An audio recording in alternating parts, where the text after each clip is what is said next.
What's going on? What's going on? How you guys doing today? I hope everybody's fine. So today we have something controversial to talk about, and I mean, it's still a conversation. It's something that we need to, talk about because at the end of the day, we're still gonna face it. I hope you're doing fine in your corner of the world. So the moment you step in, you will find a poll. Just make sure you vote. Let your thoughts be known. So now we're gonna talk today about pro-life or pro-choice. And in the matter, men basically have nothing to say basically. We just have to go with it, go along just to get along, go with the situation or the choices that the ladies make because again, for some reason, some of us believe that we have no say in the matter. But is that true? I would take this as an intro right here. Probably some of you have seen it, but I'm not for abortion. Oh, shut up, nigga. I'm not for it, but I'm not against it either. It all depends on who I get pregnant.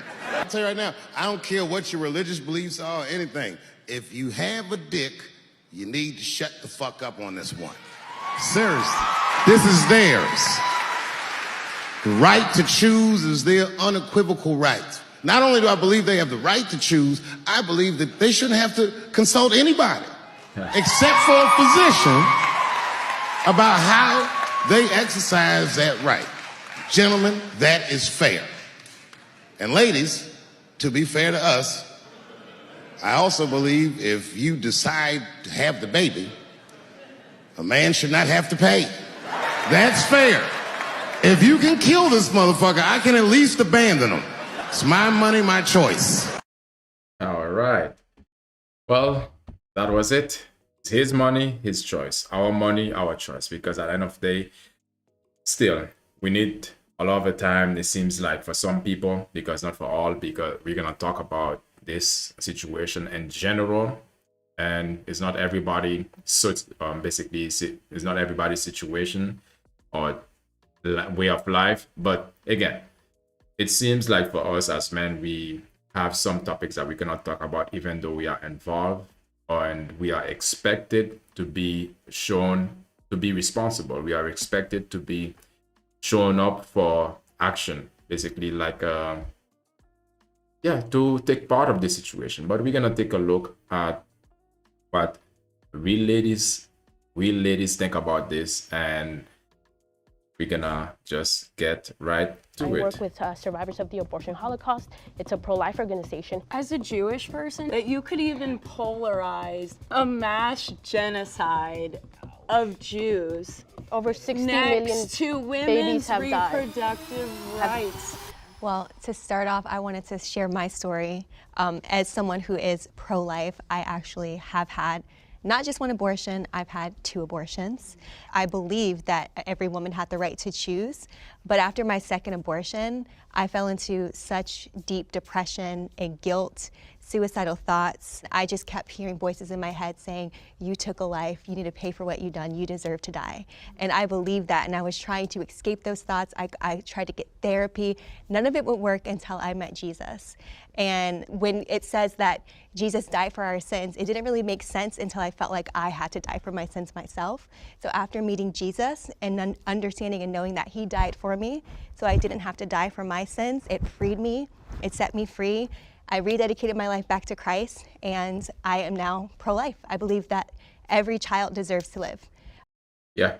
Well, I do hope after she has made the decision and gave her life to God, gave her life to Christ, I would say that's something very, very good that she did. I do hope after that, then she don't go down the same path and have a third abortion, because that would be playing with God. Because some people just use God as a scapegoat, as an excuse to basically justify the action and to remove themselves of all the heaviness that they are feeling, which is a lot of the time, this heaviness that they are feeling is a good feedback to basically bring some form of not maybe morality or some form of accountability. But Some people don't like that, and some people just like to push it on the other side. I mean, she says she felt better after going to Christ. And but you know what I find is really sad that Christ,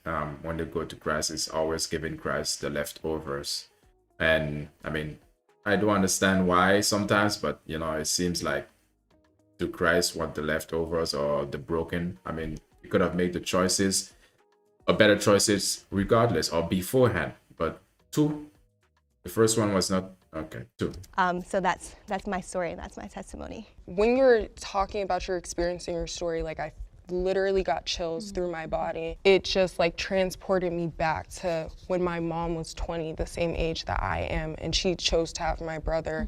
She was just listening to our family members just going back and forth, like anti-abortion and then like pro-abortion, and she just felt like a sharp pain in her soul that she could not do it.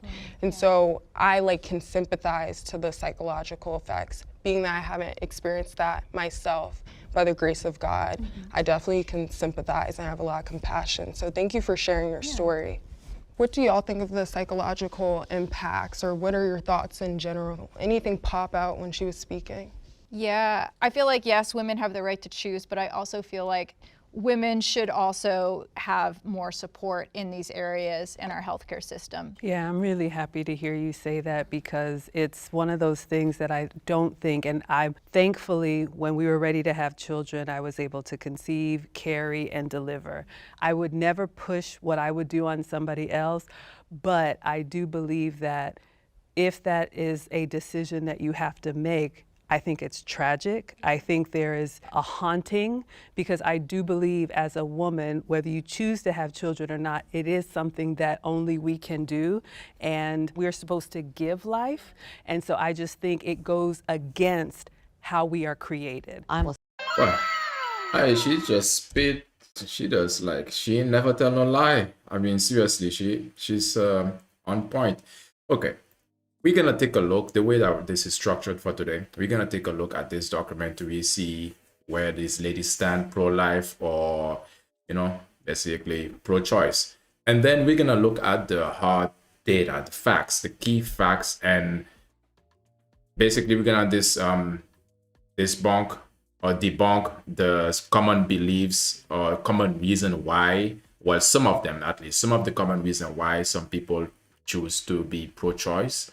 And we're gonna basically dive really deep into it afterwards, but if you stick around, then you can get more of the numbers type of things, or have a global view and get down to the facts of actually these two sides, and what are the facts that join these two sides. So stick around. Single mother, and when I was in my mid-20s, I didn't even know I was pregnant. It was like 6 weeks. I was like terrified of my life. But I contacted my ex-boyfriend at the time and consulted with him. And he said, no, you're not aborting that baby.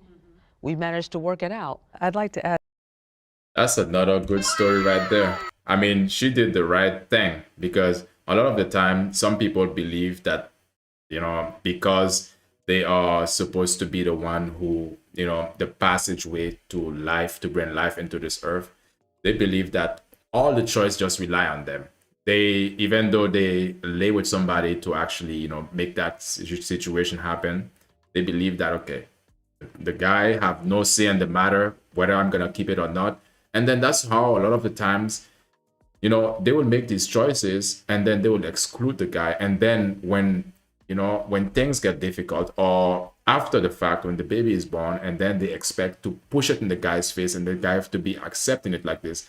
Sometimes it doesn't work like that. It's basically, it doesn't work like that, because imagine this, you don't really consider the person's, if you don't really consider the person, how are you gonna basically try to force something or someone, or force responsibility on the person, and because he's supposed to basically just agree to it because it seems like, you know, a lot of the time when people do this, it's like they push the guy in a corner and he has no choice. And that's one way some guy can just basically say, I don't want to be part of this. And they are somewhat, I would say they are somewhat right for this, because just like, you know, some people don't prefer or don't like something to be pushed on them, you know, a decision or responsibly in that case to be pushed on them, and the same way that you wouldn't like it. So, you know, they would do something, a lot of the time they will do something to you and then they don't like it, but yet they accept you, they expect you to accept it. That's a good I question. mean, she did well, basically. Because that actually relates to the card that I have. Biological fathers Let me see, what did you say? Okay. should have an equal say in abortions. When a man is ready for a child, it's so important to him. So what would you say, or what would anyone say about that? When I was young, my mom looked at me and told me, I never wanted you. Your dad That mom was a begged me to have you. And I never understood the gravity of that until I got a lot older. And being a child who decided when I was younger to really study religion, and there was a part of me that really But think about that. Think about the deep. Basically, think about that. Your parents telling you that they didn't want you. That's like a scar you're gonna carry on for life. And as much as they might think, oh, you grown up and you're not basically, you are not supposed to, you can actually handle it. I mean, that's something that, and whether the parents wanted the child or not, whether it was planned or not, they should keep that to themselves, really, because you don't want to, at the end of the day, it still happened to be a choice that you make, whether you wanted it or not. Sometimes it happens, if you don't make a choice, it becomes a choice that you made. So, you know, putting that on her, that's like actually completely, yeah, that's sad. did believe, following the Bible exactly the way that it was, I still later in life have changed my beliefs in that sense. I think it's very unfortunate that men don't have a say or a choice, but I still, at the end of the day, still ultimately believe that every woman should be able to make their own choice within their own right, and that it is nobody's business why or when or how or where, besides the woman and the doctor involved. Oh, wow. Okay. I mean, this is a strong point that she's actually making.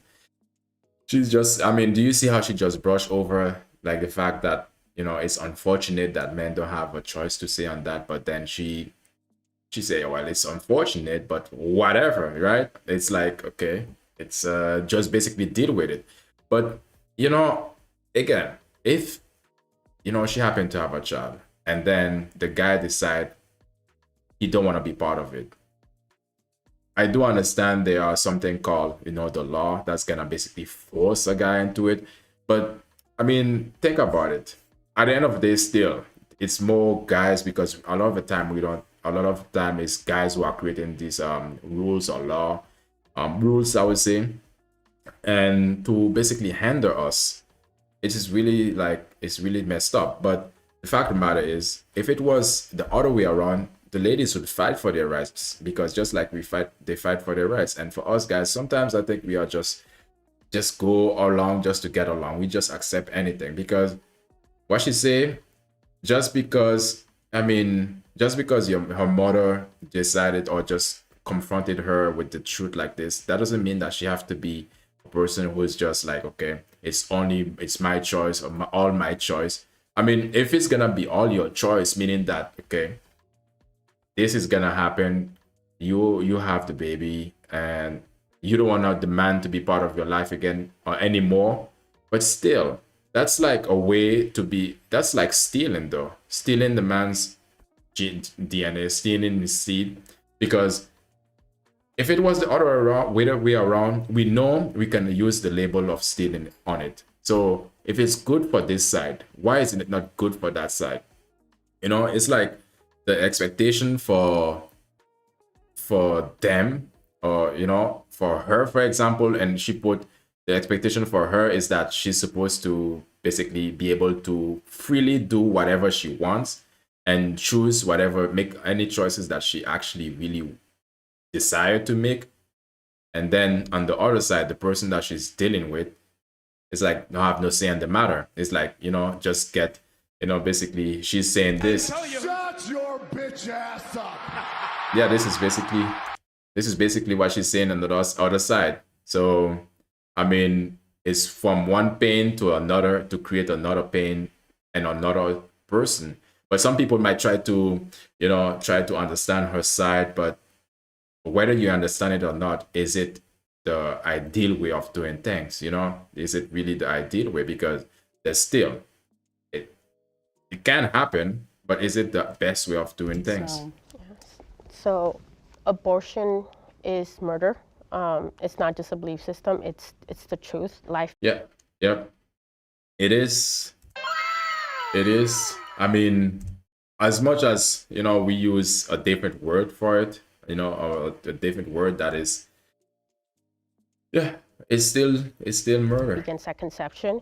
So I don't think anyone should decide whether a baby lives or dies, and that includes the mother, that includes the father, that includes the. Oh wow, the lady on the red, she's fidgeting, she's getting pissed off because that lady who sit on her left is totally saying the opposite of what she's saying. So she's like really getting Doctors, and that includes unease. politicians. But I do believe that we would be surprised at how many men would step up if they were given that choice. What about women who are assaulted? Okay, yeah, all right.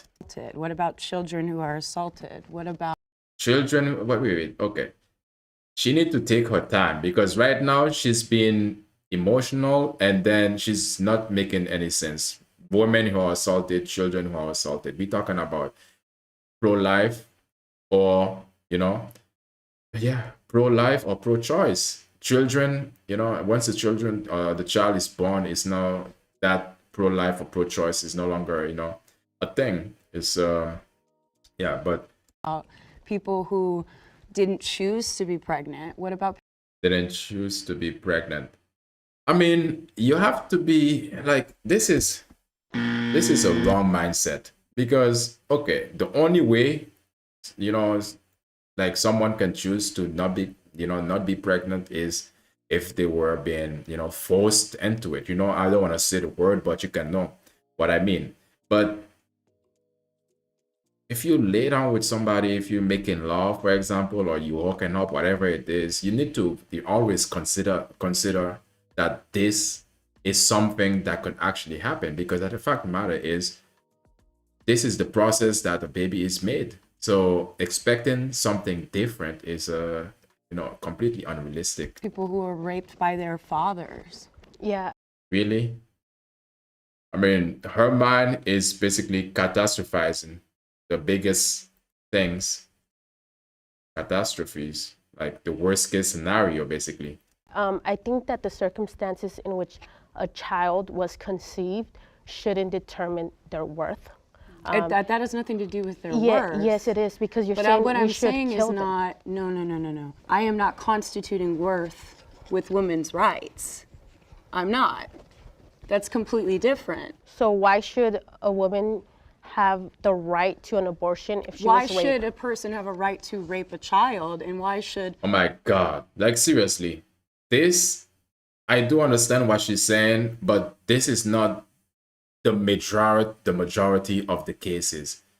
This is not the majority of the cases, but I mean, she want to focus on that. Let's hear what she's going with a it. politician tell her, or anybody for that matter, that it is her will and her right, and it's her job to bear that child? No one has. Okay. I mean, bearing a child is a woman's job. We need to get that out of the way. Bearing a child is a woman's job. Because if that wasn't the case, then why would women be blessed with such a greatness, you know? And the other thing she's saying, she's just, her energy is more of like, I do what I want, don't tell me ish. This is what her energy is like, and she believed that for everybody that should be the case. But at the end of the world, in the real world, it doesn't work like that all the time, because with mindset like this, surely it's gonna be a problem. Surely it's gonna be a headache. Has a right to rape someone. No one has a right to abuse anyone. Yeah, I agree. As a Christian, the truth is not always easy to swallow, but the scripture says, don't you know that our bodies are temples of the Holy Spirit who lives in us? We are not our own. So when we say my body, my choice, that's a false statement, because it's not our. Yep. It's a false statement. Completely. I mean,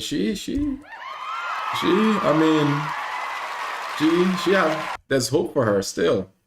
I mean, I hope she doesn't go on the third one. Bodies, it's God's body. And God says do not murder. So that's what we have to say. And if someone is assaulted or raped, a very unfortunate situation, but a spawn of Satan is not going to be born. It's a child of God that's born. If your mom was raped, would you be okay with you dying? Was that fair? No, you cannot ask this lady in that question. That lady in red, she will always say something that is beneficial to her. Let's hear it. For you? I don't think that that's anybody's choice or decision, and I don't think that has anything to do with anybody else involved besides the person's body. It's her body, and this actually, Yeah, it's her body. But it reads, it points to the prompt that I have in my hand, which is Yeah, abortion rights are okay. basic human rights. right, of basic human rights. Really? Really? If that's the thing. If you listen to people like this, we'll be living and with no boundaries, with no clear lines. And what I will say is, at the end of the day, there are many reasons why women get abortions, and none of those reasons are any of our businesses. It's nobody's business except hers and the doctor's. Really? Seriously?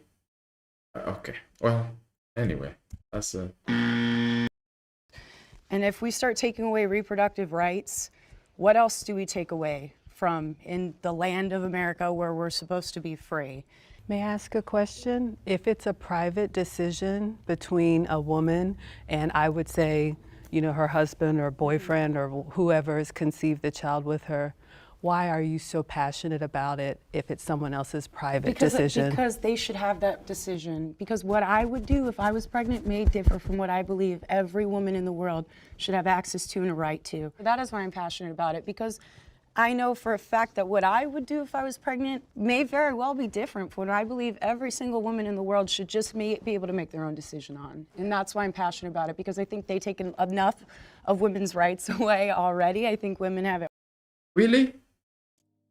Like, what kind of, like, seriously, who's taking these rights away? Like, what rights is she talking about? The fact that we can talk about this situation right here means that you have the right. You can choose to do it. Because there are some places they say you cannot do it in some locations, but in other locations of the country you can do it.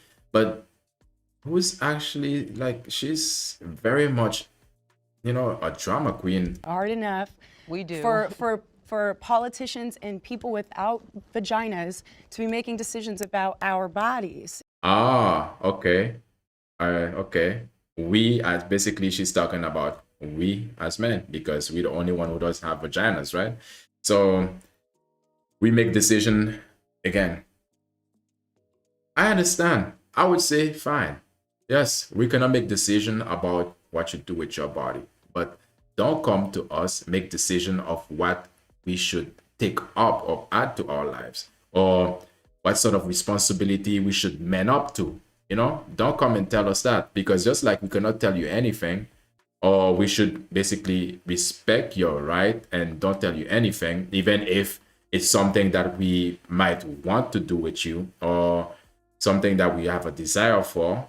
But still, if our desires, put yours first. Yeah, not put yours first, put yours, keep yours, but we're gonna keep ours. But the fact of the matter is, she's talking like this, not realizing that at the end of the day, as men, a lot of the time we don't have a choice in this. Whether, let's say for example, whether child support, we don't have a choice in this.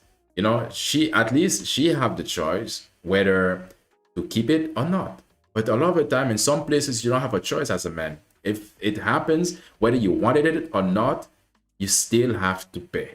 I mean, talk about not having rights, because this is actually, not having the choice is worse, because I mean, what world is she living in? It really, really, really, really bothers me. I think a key point that the basis of Johanna's argument. She's like the type of person, the more you give her, the more she sees that she needs more, because a lot of people are like this. They are somewhat, never satisfied, or their favorite words are more. And the more you give them, you give them an inch, they want more. And they easily get bored. People like that, I mean, best thing you can do if you're a dude, just stay away from them, because again, you don't want to be subjecting your life to that, because it's not gonna be good. It's gonna be just pure headache. was a Christian belief, and she backed it up with biblical evidence. Being a Christian myself, I don't hold other people to the same Christian values and standards. And I feel like that's why we live in the United States of America. And it may be under God in one division, or y'all know it, I'm from here. But it may like come from that biblical perspective, but who am I to push that on other people? I literally got in a conversation. Exactly, because this is the same thing she's talking about choices for other people. So, but what they're saying right now, so why don't you respect other people who make that choice that is counter to your choice? You know, why should everybody follow your choice, and you say that everybody, you know, you say that people should have the choice to really choose, but the only choice they have to choose is the choice that you gave them? What kind of crap is that? Seriously. Like, this is basically initially what she's saying. Where I disagreed with my friend of having sex with like different guys. But at the end of the day, like, God is the only one to judge other people. Yes. And I feel as though, Amen. Amen. 1 second. But I feel as though I cannot hold the standards that I live by for other people, and people should have the choice to do that to themselves. Facts. And you can like agree, disagree, murder. It's not my decision, it's not my body. And if people want to put themselves at a detrimental position, if they feel like that's for them, and that's what you feel like it is, like, go right ahead. I'm not here to tell anybody what to do. I'm not here to force my opinions on anyone. I'm just simply here to share the truth. Whether you believe in Christianity or not, Jesus is the King of Kings, he's the Lord of Lords, and he's the only way that we can get to heaven. If you don't believe that, that's on you. I will say this also, I do believe every woman has the right to choose. God gives us the opportunity to choose. He just simply says, choose life. That is true. So I am just saying, God says that shedding the innocent blood is an abomination, and we will pay that price once we meet him, because we will meet our maker eventually. I would like to say, though, that I do identify as somebody. I grew up, you know, my family's Protestant and half of my family is Jewish. When you're trying to argue the fact that Man, who cares? I mean, you're a Christian and stuff, well, so am I. When you're saying biblical terminology and biblical facts, this is a thing that has been changed 1,000 times by 1,000 different men. oh, her problem is actually with us men. Like, seriously. Her problem is more like, okay, she really dislike us fellas. The Bible is written like poetry, as symbolism. It's illustrative, and you're also interpreting the word, because you can also take, hey, the KKK is technically Christianity, a denomination within it, but obviously they don't uphold the values that you would think a Christian would do. Back in the Puritan days, that if you actually got pregnant and you don't know who the father is, you are considered shunned, an outcast, especially if you're unmarried. But Well, not anymore. if you're married and you have a baby, it's all good. They will not look at That's you. because women were only here to birth children, and that was it. We don't live. Really? Is that the limitation that she have women? Is that the only thing that she think women are, you know? At the beginning of this, I say that's a woman's job, but that doesn't mean that that's the only thing that women are good for. It's like, kind of crappy shit. In these times where women's only like point of being here is to procreate. We don't. Really? You know, one thing for sure. A lot of the time, these type of ideas or talking points are being talked about. But a lot of the time, these people, like, she didn't live in that era. She didn't live in those eras. And secondly, I don't know if she read about it. And even if she read about it, are they saying like, okay, basically that's the only purpose they were made for? I mean, so if that was the only purpose that they were made for, that would mean they wouldn't be doing anything else, right? So how, like, seriously, then how were family made in the past? Because as you can imagine, way back in the days, it used to be like when families are made, it's gonna be like maybe the last name would be Baker, then you would know, okay, this is Baker, or what else? Taylor, because they are Taylor. All of these things. So how were family made? And so basically what she's saying is like the women just stay in one room all of her life, and then she just giving babies. She just birthing babies. live here just to give life. That brings me to my prompt. So do you think Because how is that possible? Her entire mindset is like distorted. that life begins at conception? What are your thoughts? Yes, I Yes. think life begins at conception, and I think that's the question where I was going to ask. If life begins at conception, and we're talking about, you guys said something about, well, I don't want to. I want to hear the lady, the redhead, and with the blue jacket. I want to hear her talk. I want to hear what she have to say. Force other people to follow the Bible. The Bible says, "Thou shalt not murder." We have murder laws Yeah, exactly. But we choose what we want to do still, and then still say that we are living according to the Bible, like hypocrites. in our country, right? Do you guys believe we should be able to kill people? No, I'm pretty sure most of you guys would say no. But that is what abortion is. But in the land that we live in, a child does not have a social security number when they're in the womb. A child does not have a name yet when they're in the womb. Child isn't And viable. So we're Really? So, okay, because a child does not have a social security number, or because that means the child is not valid, it's not real, because the child or a name having been decided for the child, so that means the fetus, the baby inside their stomach is not real. We're living in Outside the of the standards. womb. We're living, if you talking about the Bible, like we're living amongst not all godly people. Not everyone believes in the same thing. I believe that Jesus Christ is my Lord and Savior.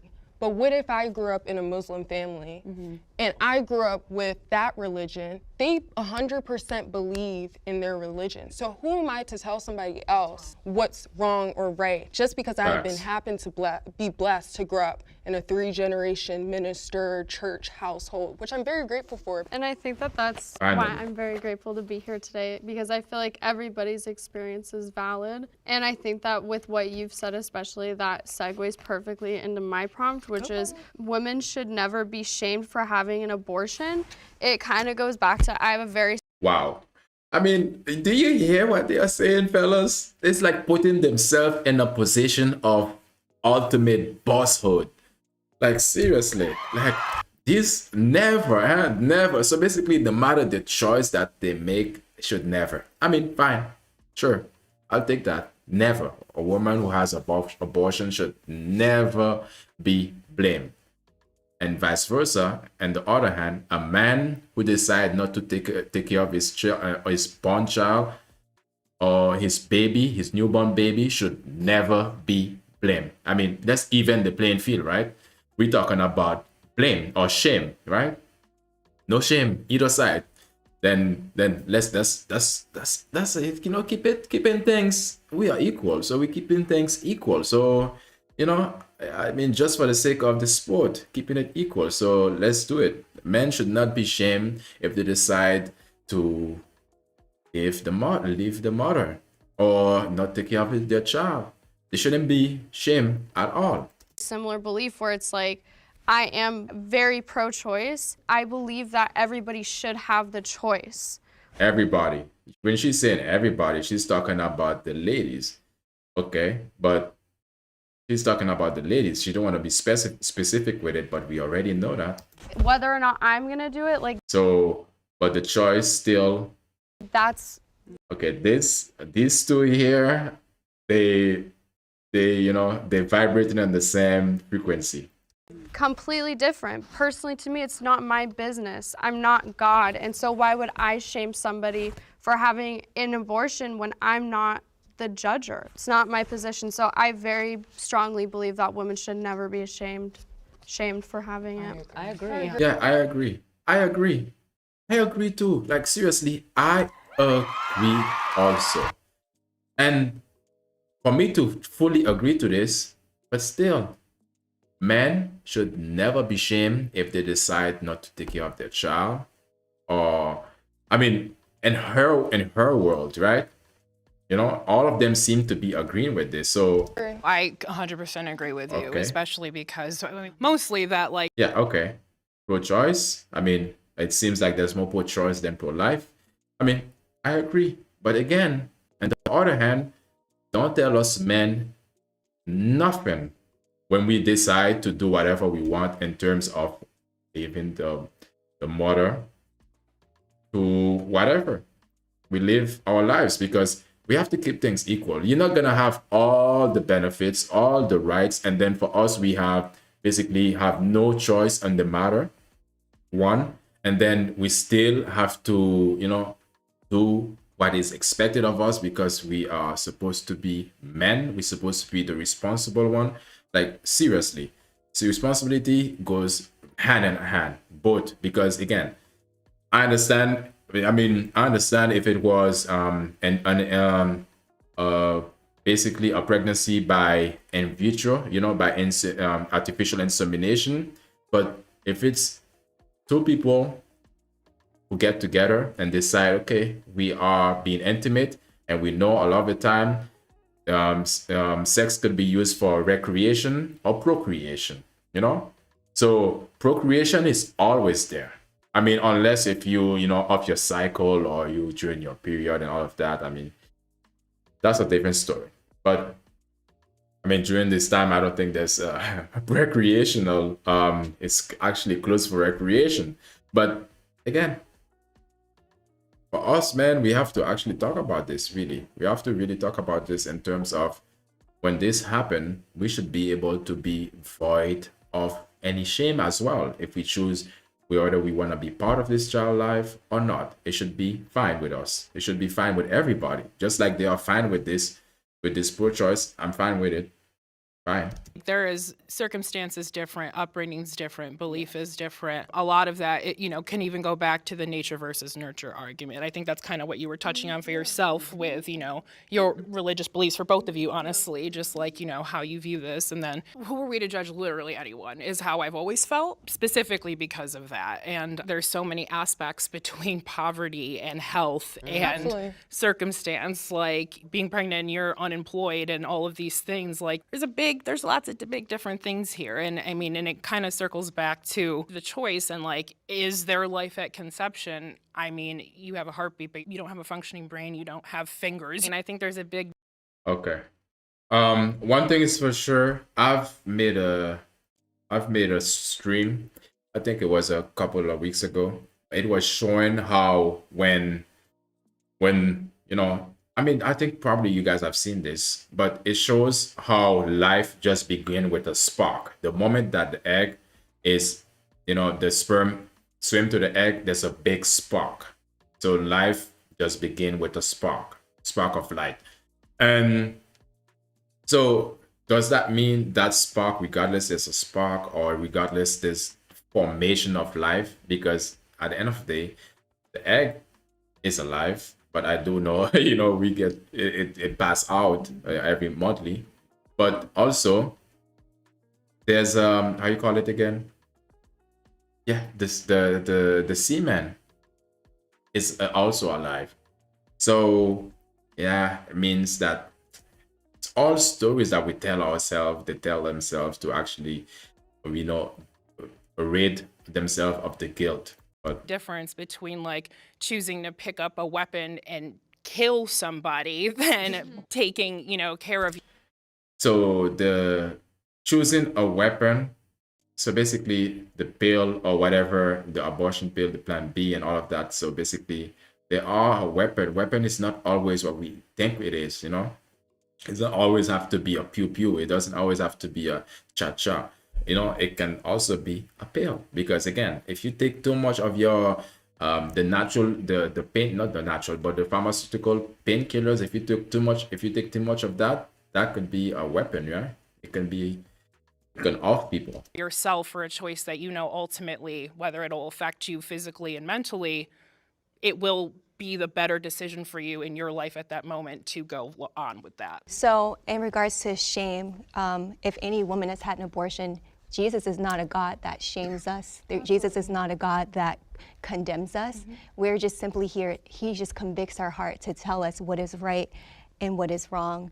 I'm only here to spread the good news of the gospel. Absolutely. As a Christian, we've been given a commission by Jesus to go and make disciples. Whether or not you want to hear it, it's all good. I just want to share it so that when you meet God, then you wouldn't say, I didn't know. There's a reason why women feel shame after having an abortion. It's Yes. because they committed a heinous act. Yes. And I think that's God. Because, I mean, that lady, she's spitting gems. She's like, because, I mean, it's like saying, I feel shame, but I don't want to feel it. I'm gonna ignore it. I'm gonna explain it away. The fact of the matter is, once you feel these things, I mean, it's true. But I mean, you know, a lot of the time, some people find that their feelings are so important. But when it comes to that feeling, I mean, we say, okay, it's not valid, really. I mean, which one is it? You want to choose and pick and position yourself in all the advantageous ways. Actually, this is actually, you know, it's smart. Giving us our conscience. Called right? guilt. Yes, guilt. Women should feel ashamed for having an abortion because they killed their preborn child. But like she said, there's good news that for those who are in Christ, there is no condemnation now. If you've had an abortion, come to Christ. I'll forgive you. You know, I work with survivors of the abortion Holocaust. It's a pro-life organization. Half of my team are murderers. But guess what? They have come to Christ. They have been forgiven. So there is forgiveness in Christ. As a Jewish person, did you My God, listen, I don't know why. I mean, as a black, okay, I'm gonna start saying as a black person, as a brown, oh, what color am I? Brown skin or chocolate, as a chocolate person.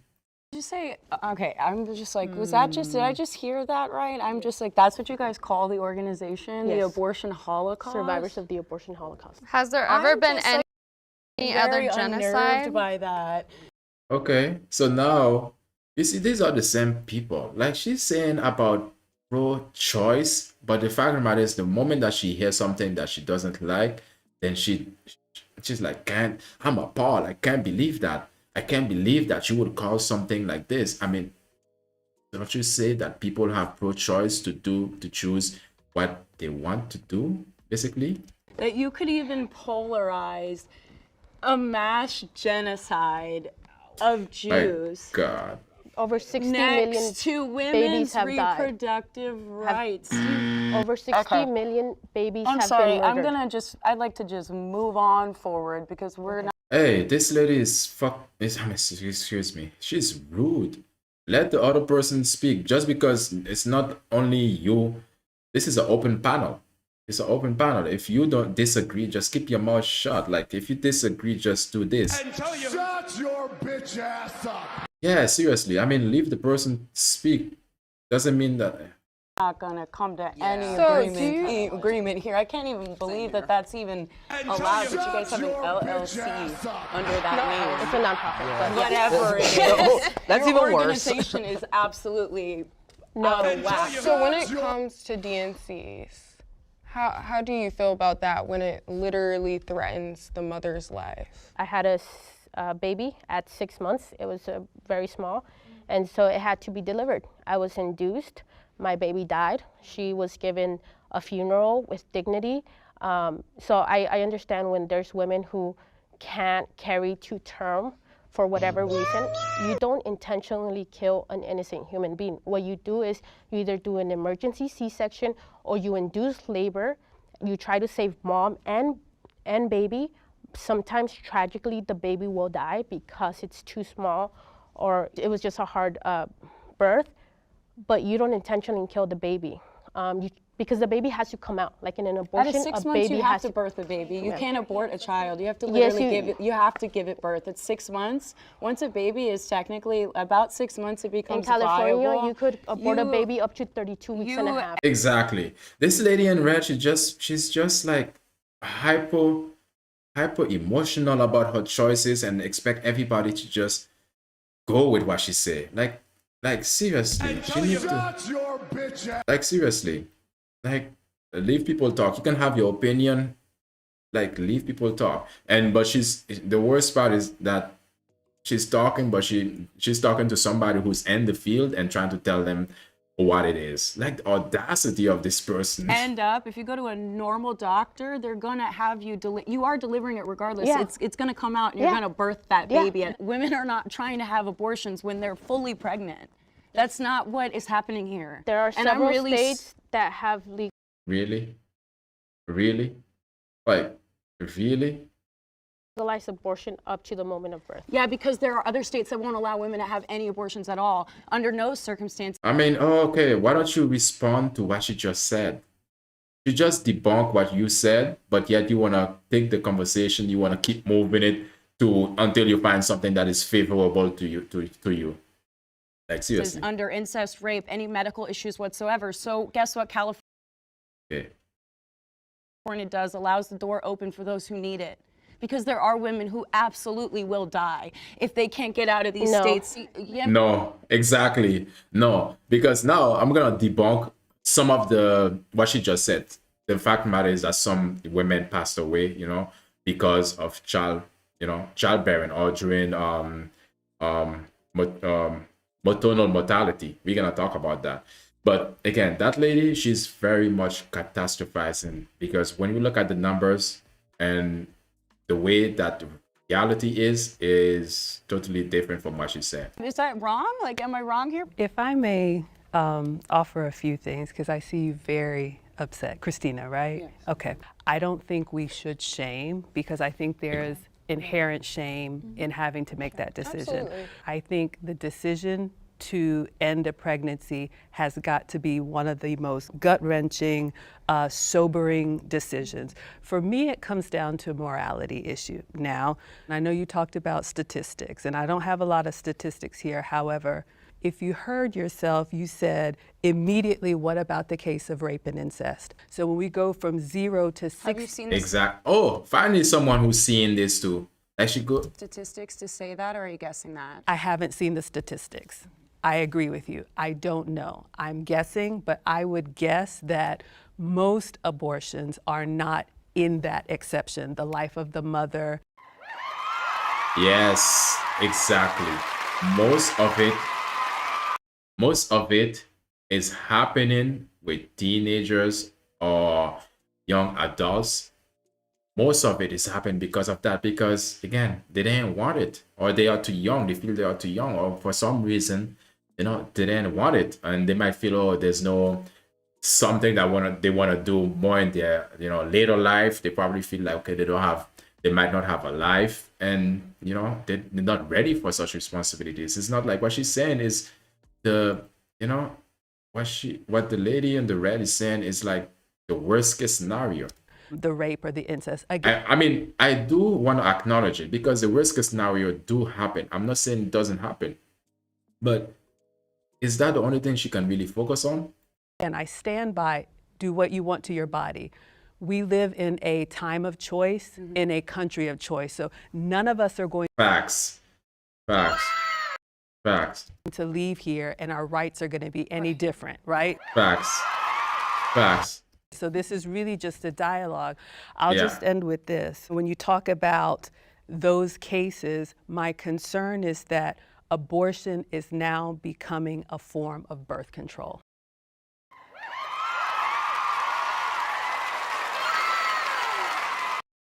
He's right.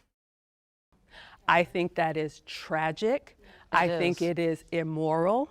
Yes. I am not saying don't have an abortion, but I think the way that it's used, and I see you fighting so vehemently for it, and I have to ask myself why. If it is so private. Because women should have the right to make decisions and govern the rights of their own body. And they do. Yeah, but If you talk, and they do exactly what she's like.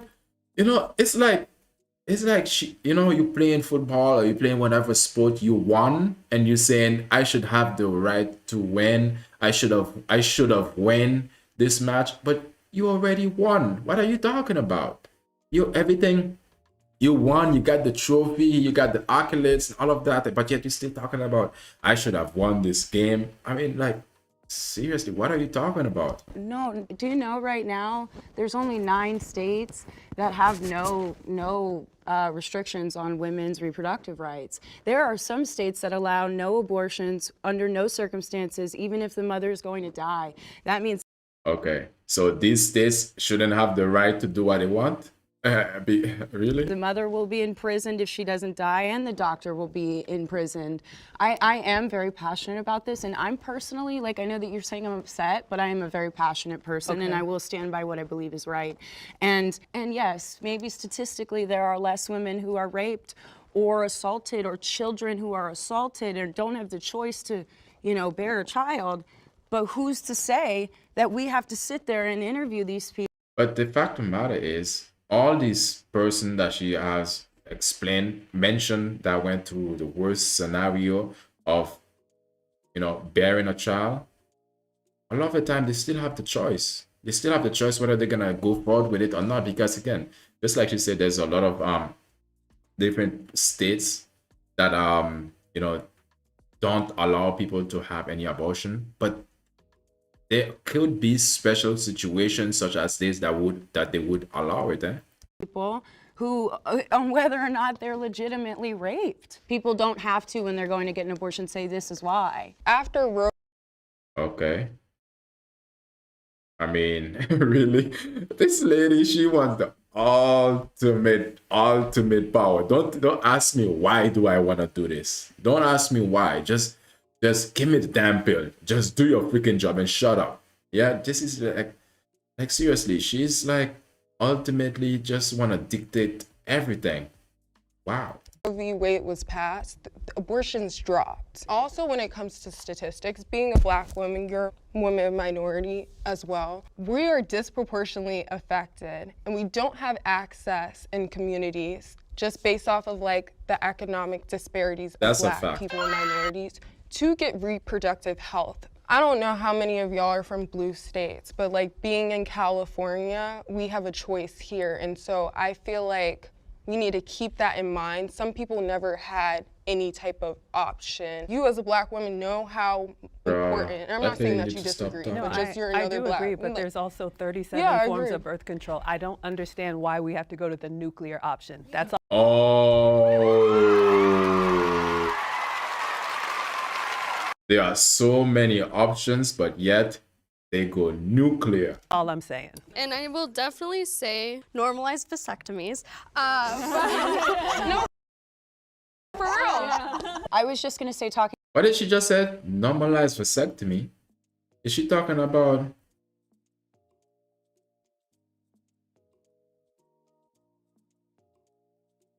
Okay. Really? That lady? I mean, she's talking about that for vasectomy is a type of birth control that prevent the penis from releasing sperm. What the F is wrong with that? I mean, that lady is freaking out of her damn mind. You see exactly what I'm saying. These people, they want to have control over their bodies. They want to have the choice to choose whatever they want. Because I was like, vasectomy, is that the same thing that I know? She want to have control of her body, no shame, do whatever she want, but yet she want to have control over our bodies as men. This is the thing. She's basically saying vasectomy is a type of birth control that prevents the penis from releasing sperm and fluid called semen during sex. You say normalize it. Basically, all guys should do it. See? This is the reason why these people, when they are having this conversation that's disingenuous. Really, this is the reason why. And how is it that you're gonna tell me that you wanna have the ability to do whatever you want with your body without any shame, but yet you feel so entitled to tell me what I should do with my body? Like seriously, this is getting me pissed. About statistics. And speaking of minorities too, we're in America, and actually if you... Because we're talking about abortion here, and our choice versus pro-choice or pro-life, but yeah, she's talking about an entire vasectomy, an entire procedure, type of surgery that men have to do in order to please her. Freaking, like, seriously. Look at the statistics, it's really scary and disgusting how high the labor death rates are for women. Ah, okay. Interesting. Let's look at it again. normalize vasectomies. You're crazy. No, for real. I was just going to say, talking about statistics and speaking of minorities too, we're in America, and actually if you look at the statistics, it's really scary and disgusting how high the labor death rates are for women. Again, you see, this is someone that is so blessed that she don't even know the truth. She don't even have to actually look at the truth, because the truth of the matter is, it's not like that. The majority of the death, maternity, mortality happens to mostly sub-Saharan Africa. 86% of it happen in sub-Saharan Africa and South Asia. Not in the West. In the West, they say maybe 1 out of 100,000 at minimum, and the majority of the time is from, like, how you call it again? Just like it happens to not her, but both black women or minorities, people who are least fortunate. I'm gonna talk about this afterwards. But the gall of this. Women, especially women of color in this Okay. Well, she knows this this. country, considering we are one of the leading countries in medical advances and technology and stuff like that. I could see why women are also fearful of having children, especially women who are minorities and don't have the same kind of advocacy in the healthcare community. And I have some of my best friends are women of color, and they deal with this all the time. I don't believe you. Just in general with Do you guys believe her? their healthcare. So regarding that issue, why It's like some people always say, I have one black friend. is it that we don't solve the maternal mortality rate of people of color, Remember, she's Jewish. women of color, but instead we want to murder their children and giving less political power to people of color? And Yeah. because politicians are pushing this, that Facts. sounds like This lady, she's so, you wouldn't, I mean, she's so enlightening. She knows that, I mean, she work in the field, but she knows the hard facts, actually. eugenics to me. They're going to be poor. They're going to have difficult lives. They're unwanted. I mean, Margaret Sanger was a eugenicist, founder of Planned Parenthood. So Yeah. it just makes me angry as a woman of color, to be honest, because it seems like what you guys are promoting is eugenics. Yeah, no, I appreciate you saying that because I don't have the same experiences. Yes. And like, I didn't think about it like that, and I can Yeah. understand where you're coming from with that. I hear a lot of self, I, we. We have to remember that there's a God that wants us to trust in him. The Bible says, trust in the Lord with all your heart and lean not on your own understanding. In all your ways acknowledge. Wait, okay. Lady, you're gonna have to change. I understand you are going through that process of, finding God, connecting with yourself, and with connecting you with your spirituality, but let's hear where she's gonna go with that. him, and he shall make your path straight. Oh, we're worried about poverty. Oh, we're worried about the woman's body. Trust in God that what the enemy meant for evil, God will turn it around for our good. And I know people are like, oh, religion. Well, ultimately, there's going to be a time when there's judgment that comes to America. There's going to be a time when God sends wrath on his people for shedding innocent blood. We have to stop relying on self and trust in God. Okay, but in the meantime, can't we do both? Can't we, talk about these situations, basically make sense out of it and choose a better path forward? In the meantime, I mean, who knows? Like, I agree with that. I really share that value, but I don't think getting abortion is going to get the wrath of God if all sin is equal. And also, with your political powers being diluted with so many women of minorities getting the most abortion, if you think that that is the biggest deterrent to why minorities are not in political power, you are grossly unversed on the history of Black people in America, minorities in America. It's not because, oh, we're getting abortions, there's less of us here. I feel like that's very deductive of all the work. There's a point. yeah, exactly. Because a lot of the time, some people, like for example, this lady in red, she's just speaking out of ignorance. But the fact of the matter is, she's speaking very loudly. And I'm glad that the other lady basically could be, shed some light. And I don't think she's gonna listen to it because she seemed like she has made up her mind already. But a lot of the time, if you don't know, if just like for example, if we would start talking about the Holocaust or what happened to the Jews, if we're not talking about it in a way of showing sympathy, if we're just being very trying to critique it, she would feel a type of way. So how dare her talk about another black woman, and how dare she?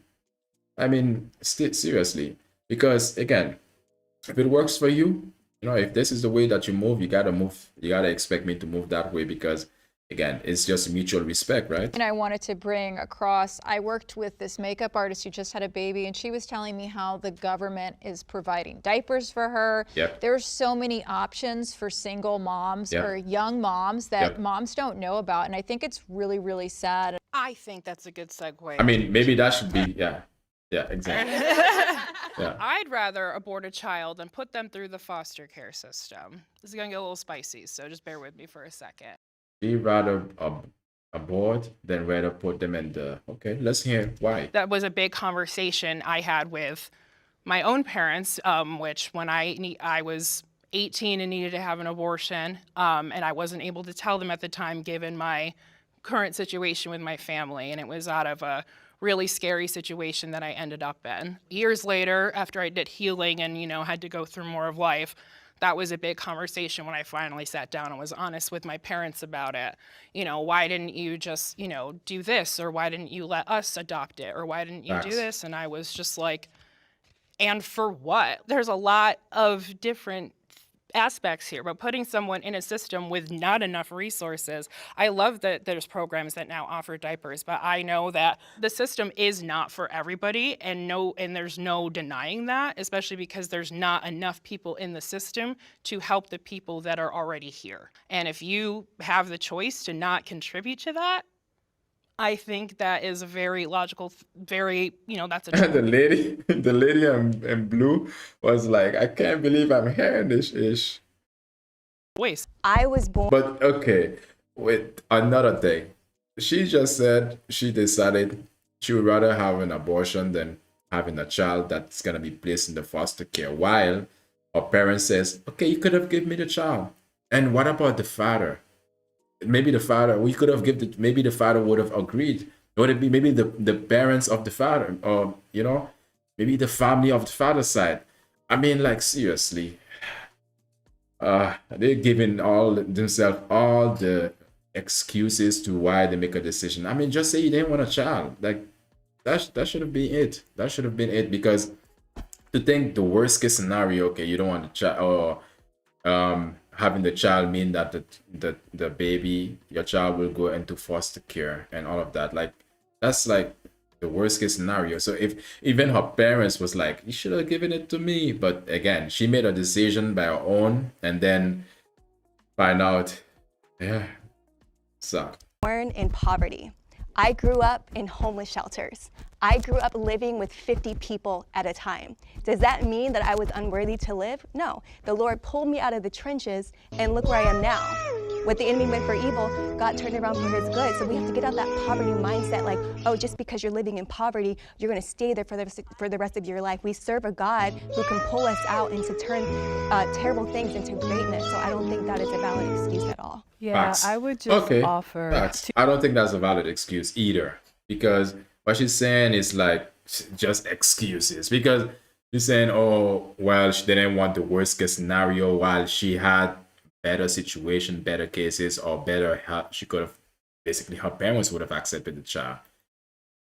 Your card about the foster care system, again, going back to the nuclear option. I'm going to agree with you and slightly challenge you. There are too many success stories of people who come from nothing. Yeah.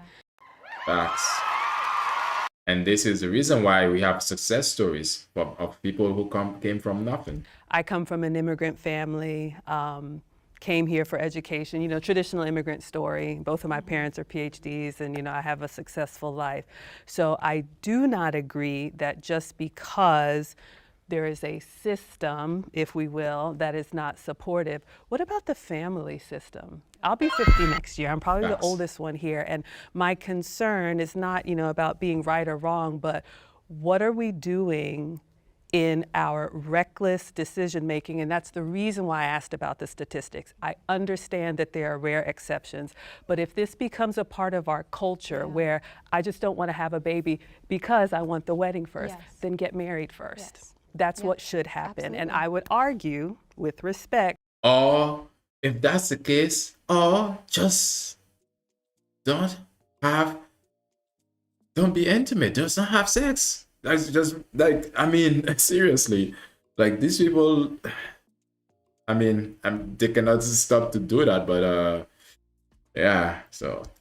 it's a little rich. Or if not, then birth control. Because there's again, this lady, I believe her name Maggie, the oldest one, she said at the very beginning, women have over 30 method of birth control. So you choose neither one of them. So you choose the pull-out method, which solely rely on the guy, basically. Because we do live in a country with a lot of choice. Yes. And you took advantage of that choice. No I did. judgment. No, for sure. Go there. You were able to make the choices that you wanted to at the time. Yeah. So now to sit and almost, wag your finger at others, it's a little bit hard to receive. I would offer, as a divorcee, I always tell young women, avoid the mistakes that I made. Yes. But from a position of, I'm no better than you. No, I'm not. I used to work for a tobacco company, and we always used to talk about the reformed smokers. People who are like, I don't smoke, go do your thing, that's fine. But the people who used to smoke and now don't have all this to say about how terrible smoking is. So I'm just saying, it can come across that way if you're really trying to be helpful. It can be like, but you had two of them, and now you're telling me when other people did not make the choices that you And did. can I just piggyback? I totally agree with you. That's why I made sure to let people know. Everyone knows I had 2 abortions, and I specifically said I encourage life, but I do support a woman's right to choose because God gives us the right to choose. But Wait, she's saying totally different from what she's saying. She's like playing both sides whenever it, meet her end. Because a lot of the conversation she was having, she was saying a lot that, every child every child is God's chosen, basically. And now she's going all over the place. She's like tap dancing, going all over the place, choosing the side that is most beneficial to her. I would encourage them to choose life, which is what I said in the beginning. I'm very thankful that you did tell your story about getting the 2 abortions. I understand what you were saying. It's good to hear because a lot of women don't understand how they feel. They don't go through the experience. Oh, she haven't really talked that much. So I feel like when somebody talks about how it turned them around, it makes me feel like, wow, I wish more of my friends heard, from you or somehow were able to feel what you went through. So did you grow up Christian? I did grow up Christian, but I strayed away. Like I said I was a Christian, but I didn't live it. So I would have You sex went to the streets. outside of marriage, party, get drunk. And that's after that abortion, that's when it led me to the feet of Jesus, where I Really rededicated my life back to Christ. Yeah. Would you say that it's a privilege to be able to grow up with that Christian faith in that upbringing? Absolutely, of course. And I feel as though, and I'm speaking of a place of privilege. Like I grew up very middle class. I do think it's a privilege to be able to know God. And I don't think a bunch of people, if they're in your position, would end up the same way if they didn't have God. And so I feel like there's so many people who are not privileged to know God, and therefore they will make those decisions and they may not return. And so I want to acknowledge. Wait, I mean, there are people who knows God who are actually having abortion regardless. I mean, that doesn't stop them to have abortion. It's just basically know that after they have the abortion, they can go to God and then, for God to wash away their sins. That, and then also as well, like, again, speaking from a place of privilege, I can't say to anybody to thug it out. Because I just don't have that resilience factor. You probably have way more resilience just because, like, I can't, just live, and I mean, like, live with my, okay, you grew up low income, you make $40K a year, you're struggling, your baby daddy is not it, he's not gonna be in the child's life. I can't sit from that position, being middle class and lived a life of privilege as, hey, I think you should maybe not get an abortion because of blank, blank, blank. But I do believe at the end of the day, yes, like God did not intend us to get abortions. What about maybe not get pregnant? Maybe not get Exactly. What about stopping? What about avoiding that in the first place? You know, if they were actually avoiding that in the first place, then we wouldn't be able to have this, we wouldn't have this conversation, because they have options, avenues to actually avoid that. But yet, yeah. pregnant, but then it also goes back to the economic disparities and the access to different, like, you'd be surprised. One thing that I always hear is the internet is the equalizer, but you need to know what to search to get there. When I came out to California and moved out. I mean, okay, but this is childbearing, or wait, then all of us, for me, I remember in high school or primary school, I think it was since primary school, all of us had sex education and to know basically the consequences of sex. And again, we know it could be used for procreation or recreation. So, and then how to, you know, put on a condom and different things that the ladies, you know, contraceptive method, or, you know, all of this information. So saying that it's not in the internet or people don't know how to search, I mean, that's another excuse again, because the school system, if we are in the West, teach us this. So here 2 months ago, I was so shocked at the educational disparity. I was in private education my whole life, and I currently am in pursuing my bachelor's degree, which is a privilege. Most people don't have that privilege. I feel like you would be surprised how much people don't know. And I feel like a lot of the time there isn't education and there's not things built in place.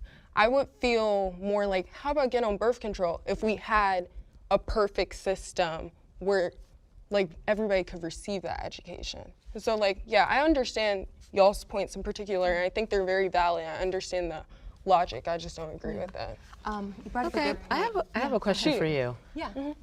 When you said that you chose pro-life, were you pro-choice back then? Yeah, I was. And what did your parents think when you made that choice? Or were they aware? Well, I was an adult, so I didn't share that with them. Yeah, they weren't. So after all this time, would you still tell your parents what happened? It's my testimony. I share it all over the internet. Everybody knows. But how did they feel? That's what I want. They didn't agree with it.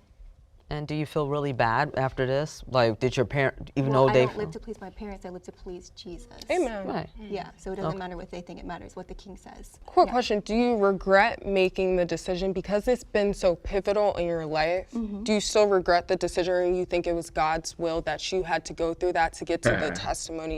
I think she would say it's God's will, God's plan. And transformation and evangelize now. Hey, I don't know, it's part of God's plan. Oh my God. Oh my God. I knew she was gonna say that. I haven't watched this. I didn't know she would, I didn't watch this, so. So if I could go back, I would make that decision. Yeah, but saying that is like. But I mean, now. It's like saying nothing. What the enemy used for evil, God turned it around for his good. So here we are. Yeah, I was just curious. No follow-ups. Yeah. I just wanted to say, you know, as also a woman of faith, I don't lead with that, but I want to debunk the thought that only ungodly women have abortions. No. And godly. There are all up in the church. Of abortions happening in churches and pastors doing whatever. So I'm just going down the middle and saying I understand the argument of faith, but I still believe it comes down to morality, because you can call yourself, pick a faith. any faith, and people are still having abortions to quiet whatever they want to do. So I would just be careful with that, because it can come across a little. I never meant to. Christian women have abortions all the time. I never.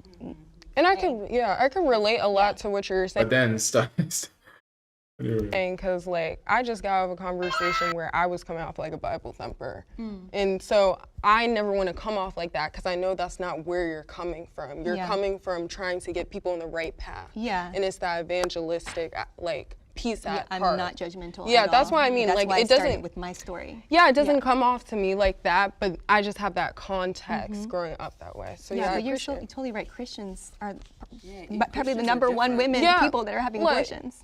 Yeah, church girls. 100%. Exactly. Church Exactly. So yeah, Like, Yeah. But I think I would push back and say that I do believe a saved Christian woman could end up having an abortion and then repent. But for the most part, I think those women are not Christian. I think that they might just go to church on Easter and Christmas, or maybe they regularly go to church on Sundays, but it doesn't mean that they are saved. This lady,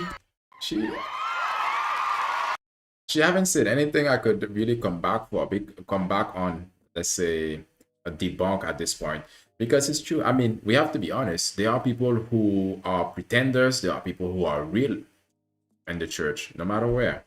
I mean, this is initially what she's saying. What defines a Christian in your understanding based on the Word of God? So it's Now they're gonna test her. What did they say? say that I do believe a saved Christian woman could end up having an abortion and then repent. But for the most part, I think those women are not Christian. I think that they might just go to church on Easter and Christmas, or maybe they regularly go to church on Sundays, but it doesn't mean that they are saved. What defines a Christian in your understanding based on the Word of God? Wait, she asked her a loaded question.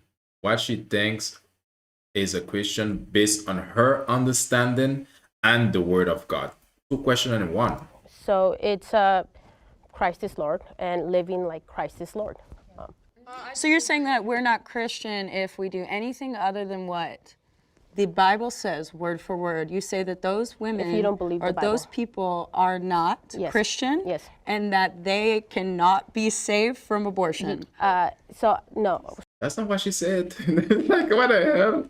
That's really not what she's saying. Look, she's like looking at the other ladies. It's like, did you hear this? Like looking for allies. So if you can see the way that she's leaning away from her. She don't like this lady in the left, because I mean, it's her opinion, right? It's her point. So why? Anyway, see how opinion can separate. had an abortion, there is forgiveness. But if you don't believe in what the Bible people are not Christian, and that they cannot be saved from abortion. So no. So if you've had an abortion, there is forgiveness. But if you don't believe in what the Bible says, and the Bible is very clear. The Bible that's been changed by... Let her talk. Like, seriously. People like that, you know, they just want to win the argument.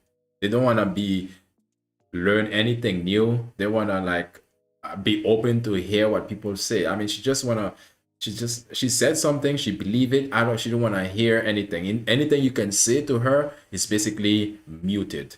Let her talk. Let her talk, please. If you don't believe in what the Bible says, and you don't believe that it is authoritative and it is infallible, then no, you are not a Christian. It's up to interpretation. Let her talk. No, the Bible is up to interpretation. So I'm curious on what exactly defines Christianity to you. So the Bible is against murder. That's very clear. It's against stealing. That's very clear. It's against homosexuality. That's very clear. There's so much debate over homosexuality in the Bible. There's so much debate of the translations. There is. Yes. Also, there's also debate over what hell is. Because technically, if you go back to the Hebrew translation, hell is not described as a physical place. It's described more as a mindset, and that aligns with the Judaist faith. And Christianity is technically paganism and Judaism. I think she needs her nerve pills. Put together. If you Google and you do some research, and I don't even think that there's. I mean, when people do say that, it's like slide this, Google and do research. Like seriously, I mean, I'm in front of you. Why don't you tell me, talk to me about it, you know? Like telling me to go and Google and research. I mean, if you know the information, why don't you just share it right now? We're having a live conversation, right? To be a discussion of who is a Christian or not, because that's not your walk. I think we can agree that whatever God you believe in, we are here to multiply and we are here to bring life. Yes. I believe that children are a blessing. I don't believe that children are an accident. Maybe they're a surprise, but I think that all of our gods want us to continue to grow and cultivate. And my concern as the older woman here too, when we think about it, you know, again, I don't have the statistics, but you know, birth rates and what's happening. And I'm Gen X. When the baby boomers go, there is going to be a huge swath of the workforce and our grandparents that are going to be no more. And I think when you look at it from that perspective, what we're doing and just kind of casually, you know, creating life or not, there are other cultures that are, you know, fast at work at growing. So if we want to be here, if we want to stay alive, I think it is important. And again, like I said, I'm pro-family. We've talked a lot about, you know, women and women's rights and all of that. But as a boy mom, my heart just breaks for the men. You know, my heart just breaks for men who. Oh, yeah. Then you're sitting by the wrong person, because the lady, the red hair with the blue coat, she just said she want every guy to have a vasectomy, basically go through a process, do a surgery to make them basically not able to get a lady pregnant. So that's, even though the ladies have more than 30 ways of, you know, contraceptive methods, but still a man have to go through this drastic method to please her need. Damn. I mean, again, you give her a lot, she want more.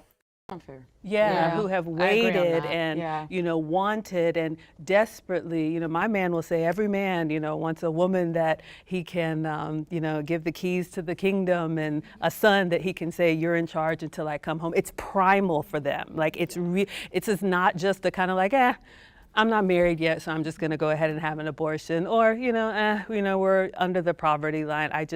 My heart breaks for the men who are completely left out of this conversation. Yep.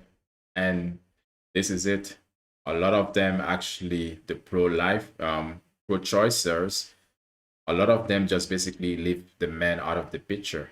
But the fact of the matter is the man is not totally out of the picture, because there's something called child support, and men have no choice in that. What would it take to change your stance on abortion as it stands today? I don't think there's anything that would change my decision on what other women should do with their bodies. I could see myself becoming more pro-life if the trend is just continuing to exponentially grow, and my fear for the young women who are making decisions that could haunt them for life, could destroy their bodies, and there may be a time when they want to have a child and they're unable to. So I could see myself moving more pro-life, but right now I am still pro-family. I think it's a personal choice. I should never know who has had an abortion. That's how I feel about it. By the grace of God, I will never change my mind of it, because I believe that it is murder. Oh, damn. This lady, she's a she's a hard batter. She bats hard.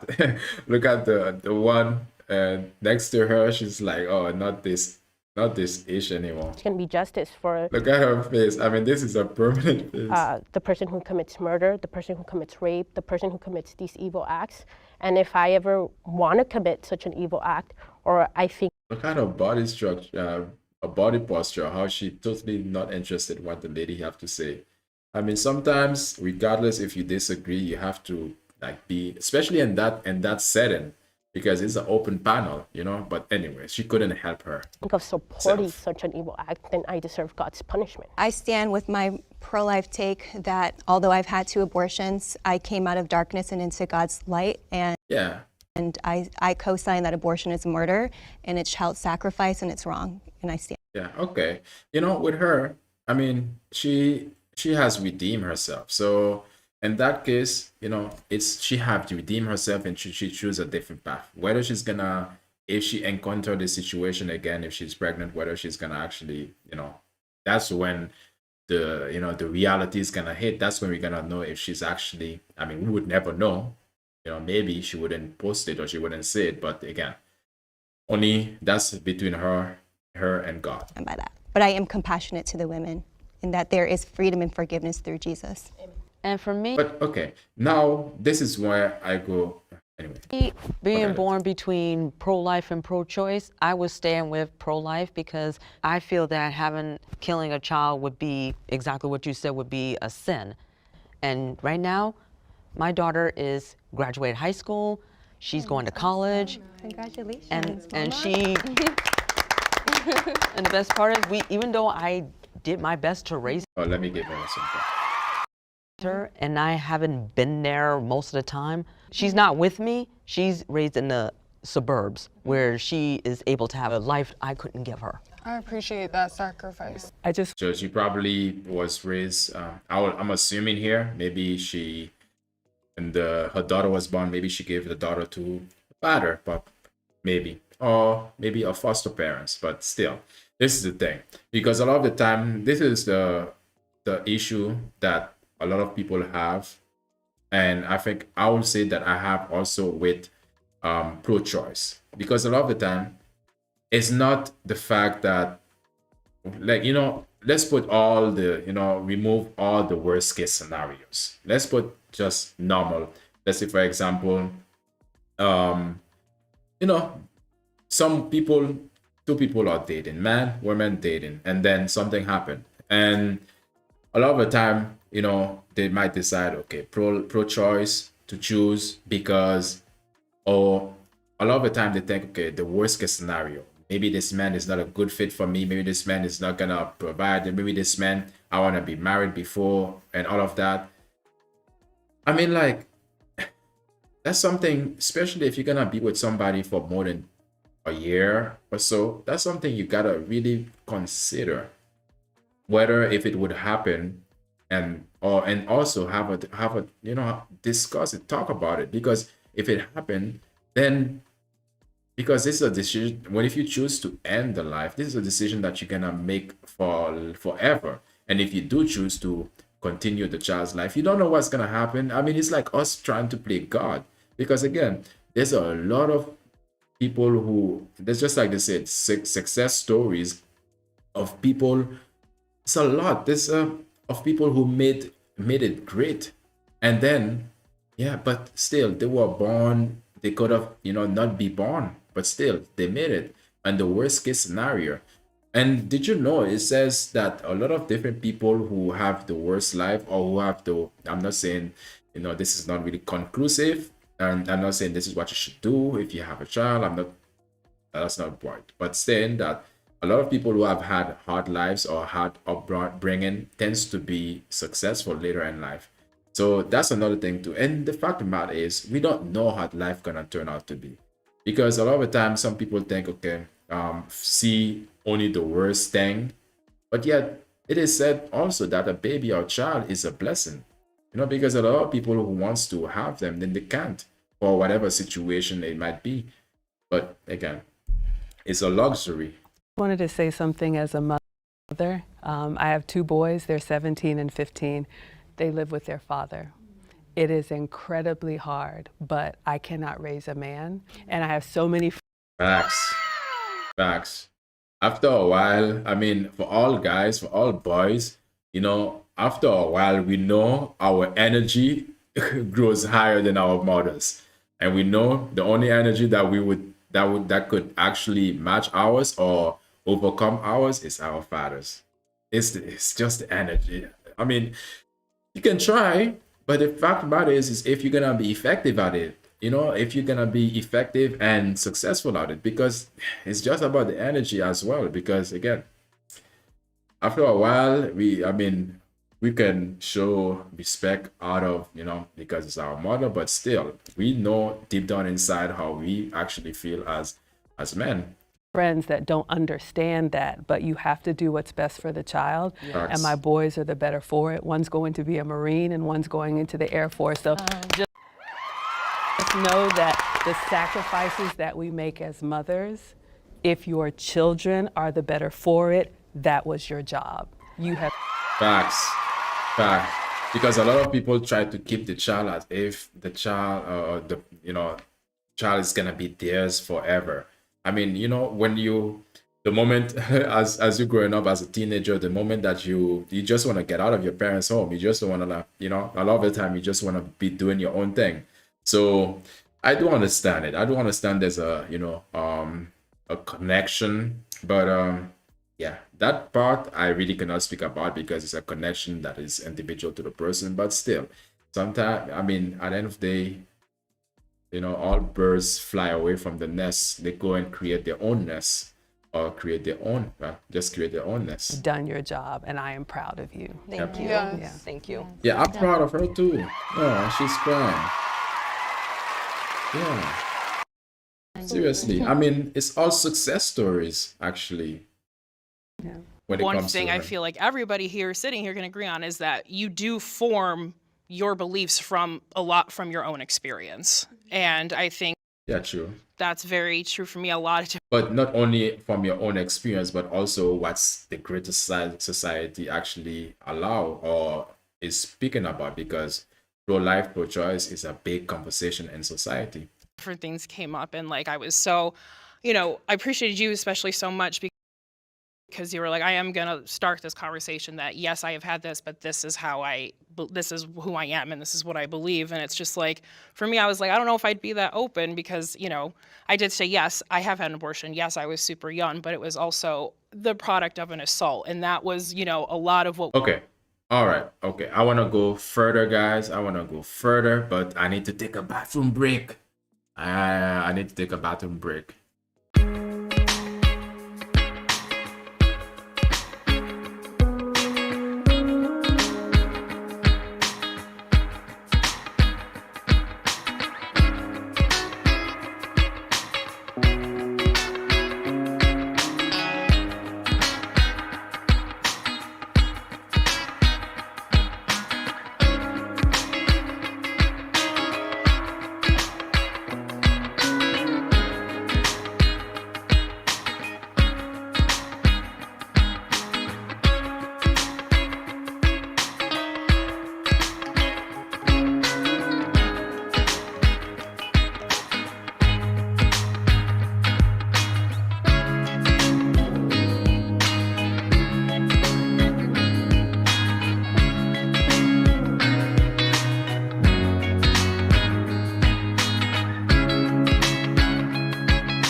We've all talked about here today for like what circumstance would be like okay, or like is that still biblical? Oh, wait. Her story was different.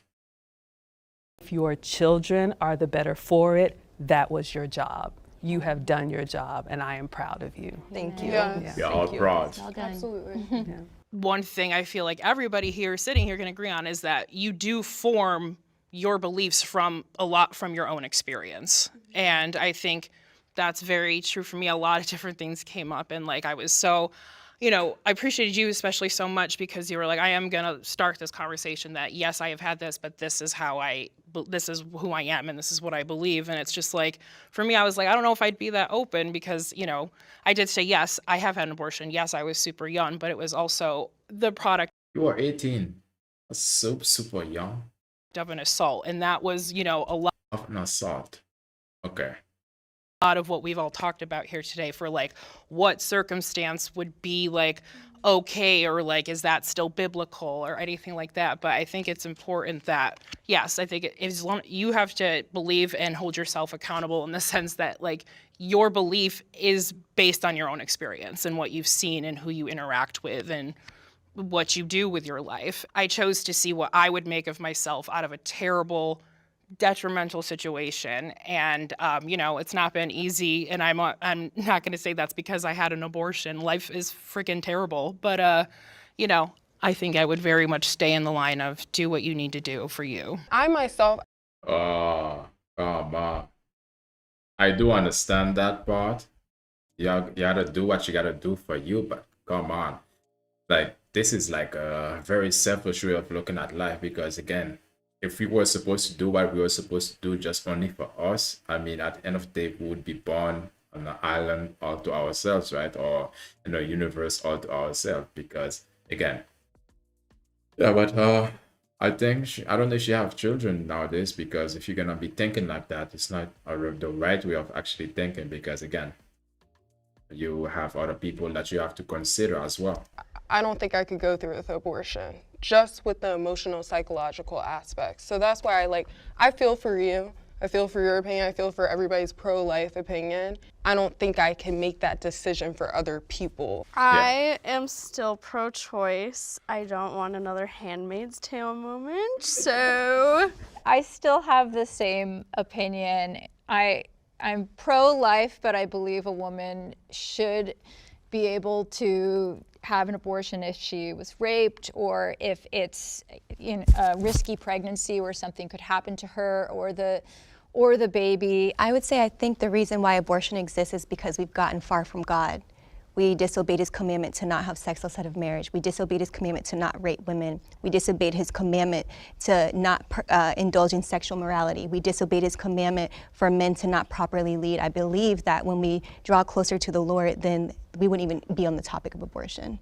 That's just my opinion. I think an interesting thing is I heard people say that they're pro-life. I've heard you say you're pro-life, you're pro-family, more of a moderate. But I think it's interesting that even the people who say they are pro-life are in favor of abortion under certain circumstances, like, for example, the rape or the incest, which for me, it doesn't make sense because if you're saying we shouldn't be able to kill a baby in one circumstance, but then this other circumstance, like a horrible circumstance, you know, your father's a scumbag who raped your mother, then you should be murdered. I think we've been so desensitized. Even the pro-life women, even the Christian women has been desensitized to what abortion is, which is actually murder. And wow. That lady, she's actually spitting the truth because it's like saying you're pro-life, but you're also pro-choice. I mean, which one is it? It's like you go for whatever. This is what initially she's saying. I mean, you don't really make a choice. You just say, this is what I do. This is what I would want to. But I mean, I do understand what they're saying as well because it's saying like, oh, this is what I would do for myself. But for other people, it's okay, but yeah, it's like wait. It's like they're saying two things at once, you know, two things at once and trying to be in two places at once. In the language we use to describe it, you know. I kind of wanted to respond because I felt like you kind of came at me, and I'm giving nothing but love to this whole to everybody. Absolutely. And just, you know, having experienced being with aggressive men or just people that you don't want to kind of have a life with, even if you were to adopt a baby, that's, I guess, where my belief system is a little bit different than the normal cat that my grandfather, sorry, would be furious at me. Just because I would feel tied to that person for like ever, even if I did adopt the child. So in that case, I'd have to put my own mental health first.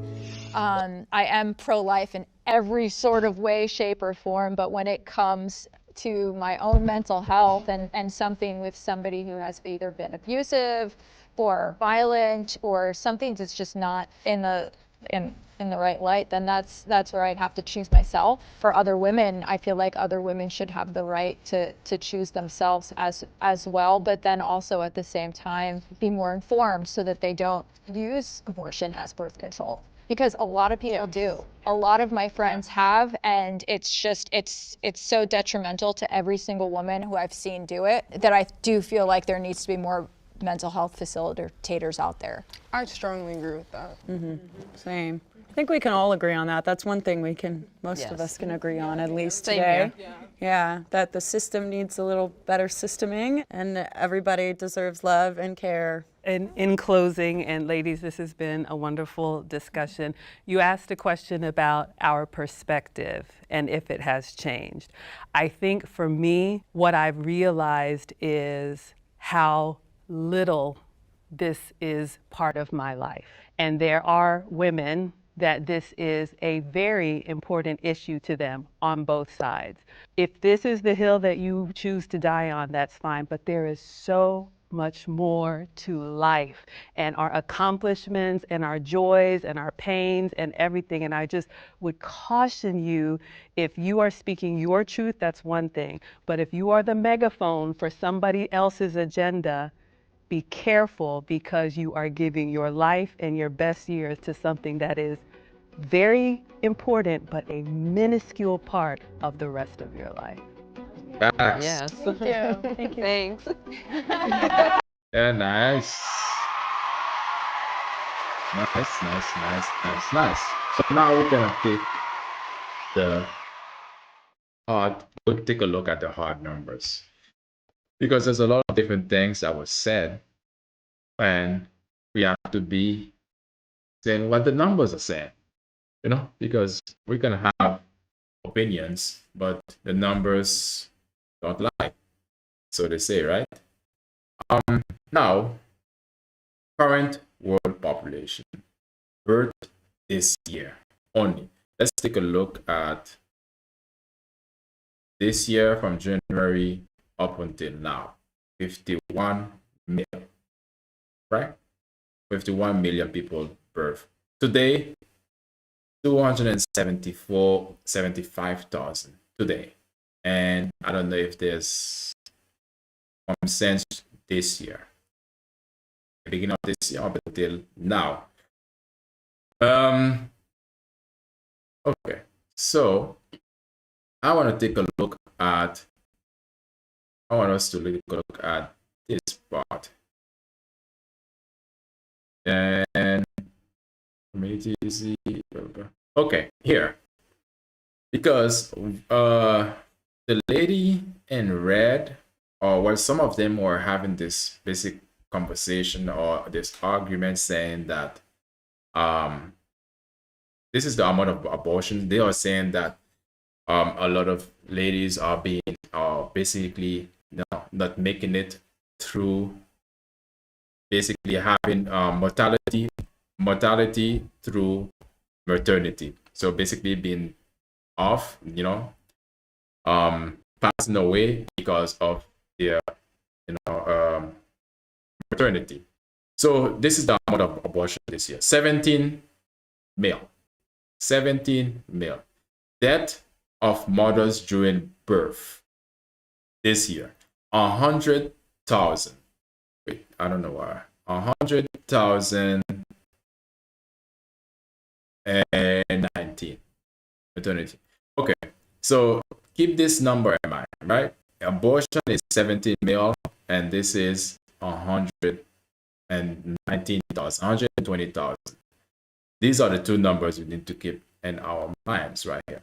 17 male, 100. Okay, so now let's take a look at what the World Health Organization is saying about the situation. The key facts. Every day, although this is from 7 April 20, this is recently updated, just last month. So, key facts. Every day in 2023, over 700 women die from preventable causes related to pregnancy and childbirth. A maternity death occurs almost every 2 minutes in 2023. Between 2000 and 2023, the maternal mortality ratio, MMR, maternal mortality ratio, number of maternal maternal death per 100,000 live birth dropped by 40%. Wait, what am I seeing? 40% worldwide. Just over 90% of all maternal deaths occur in low to middle income countries in 2023. Okay, low to middle income. But first, we're gonna identify these locations and countries rather. Care by skilled health professionals before, during, and after childbirth can save the lives of women and newborn. So it's not a lot of the time the mother might pass away. Also, a lot of the time it could be the child that passed away, and also it could be other times that both at the same time. So now moving on, overview. But this is not a long article basically, but it's just really down to the facts. Excuse me. Maternal mortality is unacceptably high. About 260,000 women died during the following pregnancy of childbirth in 2023. Approximately 92% of all maternity deaths occur in low to middle class income countries in 2023, and most could have been prevented, right? Most could have been prevented. Sustainable, most can have been prevented, meaning that's over 50% could have been prevented. Over 50% of this number could have been prevented. So, Sustainable Development Goal, SDG, region and sub-region are used here. Okay, Sub-Saharan Africa, Southern Asia counted for around 87% of that number. So, and these two areas here, Sub-Saharan Africa and Southern Asia, accounted to 225,000 maternity deaths of the estimated global maternity death in 2023. Sub-Saharan Africa alone accounted for around 70% of maternal death, which is 182,000, while Southern Asia accounted for around 17%, around 43,000. So we're gonna take a look at which countries are these: Sub-Saharan Africa and Southern Asia. Yeah, let's take a look at this quickly. These are the countries right here. Again, these are the countries. All of them here are Sub-Saharan Africa, right? These are the countries that, but these ladies who are in the USA, and this is Southern Asia. We have India, we have Pakistan, we have Bangladesh, we have Nepal, Bhutan, Sri Lanka, Maldives, Afghanistan. These are the countries that they are referring to in this article right here, when they mention these two places or these two geographical locations. And it mounts up to 87% of the total maternity death. So now that leaves a lot of different areas of the globe. So even though this is Sub-Saharan Africa, but Africa is still a big continent. Even though it's Southern Asia, Asia is still a big continent. It's still a big geographical location. Remember now, this was the total number. And these two places account to 87% of the total number. Yeah, woman died during pregnancy and childbirth. So now, moving on, at the same time, between 2000 to 2023, Eastern Europe and Southern Asia achieved the greatest overall reduction in maternal mortality ratio, a decline of 75% from an MMR, or 38 to 9. From 38 to 9. And 71% from an MMR of 405 down to 117, respectively. Despite its very high MMR in 2023, Sub-Saharan Africa also achieved a substantial reduction in MMR of 40% between 2000 and 2023. So this is initially saying this is Eastern Europe, not even Western Europe. It's saying that the decline was about 75% in decline, and this was between this time period. But now we are now in 2025, as you can tell. So this number should be going down more because, again, this issue is being addressed. Medical technology is getting better, and the infrastructure is improving. So you can imagine, as the infrastructure improves, this number 9, this 117 is also gonna be going down. And again, we wouldn't want it to be going back up, right? Because that's counterproductive. Okay, we are almost at the end. The greatest reduction in lifetime rates of maternity death during this period occur in the region of Central and Southern Asia, with an 83% fall in risk from 1 and 71 and 2000, 1 and 410 and 2023. In 5 regions, and the lifetime risk of mortality reduced by more than half. Sub-Saharan Africa, Northern Africa, and Western Asia, Australia and New Zealand, Eastern and Southern Asia, and Oceania, excluding Oceania, excluding Australia and New Zealand. That was very much wordy, but where do maternity death occur? The high number of maternity death in some areas of the world reflect inequalities and access to quality health services and highlight the gap between rich and poor. The MMR in low-income countries in 2023 was 346 per 100,000 live birth versus 10 per 100,000 live birth in high-income countries. So imagine that 10 out of 100,000 birth in high-income countries. Not to forget that. So America will be considered a high-income country. The Netherlands will be considered a high-income countries, and you can know a lot more different countries that are high income.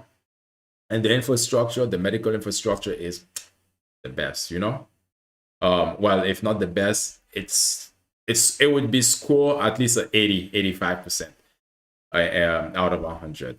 In 2023, 37 countries were classified as being in conflict or institutional social fragility, account for 61% of global maternity death, despite representing only 25% of all lives birth. So what they're talking about is Sub-Saharan Africa and Southern Asia countries.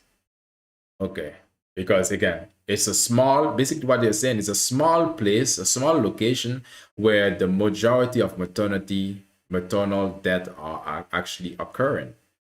So the MMR is significantly high in conflict-affected areas. So basically, these countries that we mentioned, 504 deaths per 100,000 live birth, compared to fragile setting 268 and non-conflict, non-fragile settings 99. Okay, women in low-income countries have a higher lifetime risk of death and maternal death. A woman's life risk of maternal death is the probability that a 15-year-old woman will eventually die from a maternal cause. Okay. In high-income countries, this is 1 in 7,933 versus 1 and 66. So basically, in low-income countries, again, the amount of maternal death occur the most in low-income countries. We already identified these countries, where they are from. Why do women die?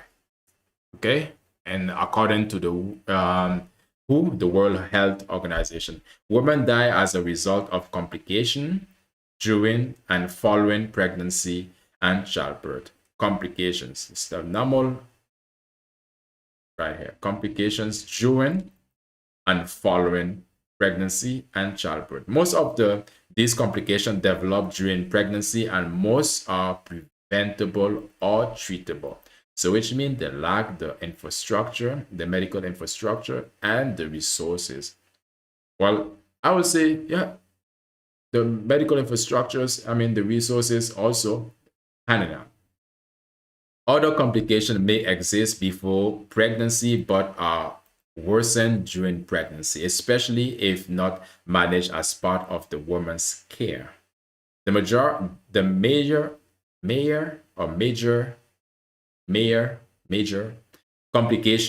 complications that account for around 75% of all maternal deaths are severe bleeding, mostly bleeding after childbirth. As you can imagine, this is a consequence of this child not being born in a hospital, for example, or the doctors don't have the equipment that they need, or the doctors are not so skilled. Infection, under the same umbrella, usually after childbirth. No aftercare. Following pregnancy, following the childbirth. No aftercare. High blood pressure during pregnancy. That's during pregnancy again. Pre-eclampsia and eclampsia. Pre and eclampsia. Complication from delivery. That's something that could happen. Unsafe abortion. Okay.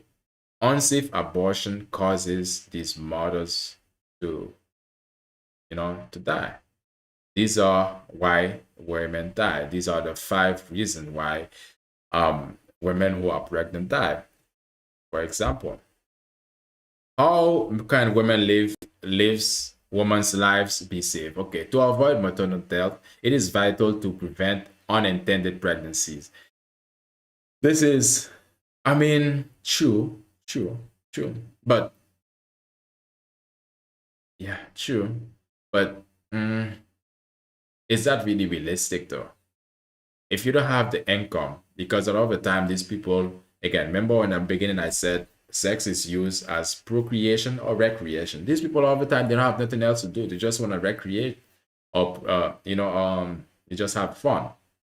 All women, include adolescents, need access to contraceptions. That's what they need. That's what would be actually a better approach to it. Prevent unintended pregnancy, because a lot of the time it's not intended. Safe abortion services to the full extent of the law, and quality post-abortion care. All of that need to be handled. Most maternal, I don't know how is that going to be handled, because they are low income. How it can be handled, these ladies who are talking, especially the one I read, she can actually, she says she speaks passionate about it. Be so passionate and go make a change, girl. Like, seriously, go make a change in these countries. If you feel passionate about it so much, really, step up. Most maternal deaths are preventable. Most of them. So again, most would mean over 50% of it. As the healthcare solution to prevent or manage complications are well known, so it's not a secret. All women need access to high quality care in pregnancy and during and after childbirth. Maternal health and newborn health are closely linked. It is particularly important that all births are attended by skilled health professionals. This is what I was saying also, as timely management and treatment can make the difference between life and death for the woman as well as for the newborn. Okay. Severe bleeding after birth can kill a healthy woman within hours if she is unattended. I mean, bleeding for sure.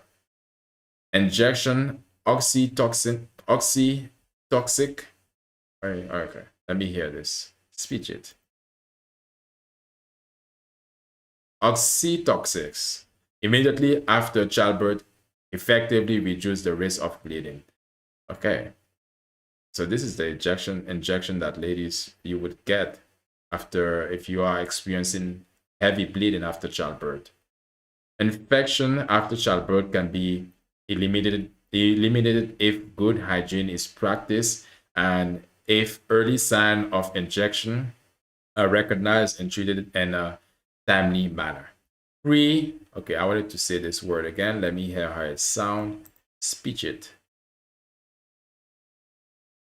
Preeclampsia should be detected and appropriately managed before the onset of convulsion and eclampsia and other life-threatening complications. Administering drugs such as magnesium sulfate for preeclampsia can lower a woman's risk of developing eclampsia. Let me see. Why do Okay, I think it was supposed to be sustainable development. Okay, who responds? Why do women not get the care they need? I mean, okay, let's read this last part. Factors that prevent women from receiving or seeking care during pregnancy and childbirth. Okay, I'm gonna skim through this. I'm gonna read it quickly. Health system failure that translate to 1. Poor quality care, including disrespect, mistreatment, and abuse. Insufficient number of inadequate trained healthcare providers, shortage of essential medical supplies, and the poor accountability of healthcare system. Social determinants, including income, access to education, race, ethnicity, that puts some subpopulation at greater risk. Harmful gender norm and inadequate that result in low prioritizing of the right of women and girls, including the right to safe quality. I mean, what does that have to do with gender? I mean, if they need the help, that has nothing to do with their gender. Quality and affordable sexual and reproductive health service. Okay. External factors contributing to instability and health system fragility, such as climate and humanitarian crisis. Okay. I mean, ideally, this is the majority, this is the solution right there. Health system failure, but that translate to poor quality of care. So get better quality of care, including disrespect, treatment, and abuse. Okay. You just throw that out there without explanation. Insufficient number of and inadequate trained healthcare providers. Shortage of essential medical supplies. This is it. The poor accountability of health system. Okay, but if they don't have the essential medical supplies, if they don't have the adequate or trained healthcare providers, I mean, how are they going to be taking accountability? They're just working with what they have, right? But anyway, I think that paint the big picture for you guys. If you want to know more about this, I'm going to put this article in the description. And because one of the other thing I want to mention also, maternal mortality in the West. So let's say in developed countries or high income countries. So maternal mortality was significantly lower in the West compared to many developed countries that we've mentioned. Remain a serious concern, particularly in United States. Really? Oh yeah, it is a concern. It's a serious concern, but that doesn't mean this is the thing that is actually happening, which has a high rate than other developed nations, really. Even in the West, factors like access to healthcare, socioeconomic status, and race and ethnicity play a role in maternal mortality rate. But again, let's take a look at this. A lot of it is happen again, disparity among, this is the major factor. This is the major factor. This is it. I mean, we can go further. Race, and we can go further. That's significantly higher compared to many high countries. There's attributed to various factors, including disparity to access to quality healthcare.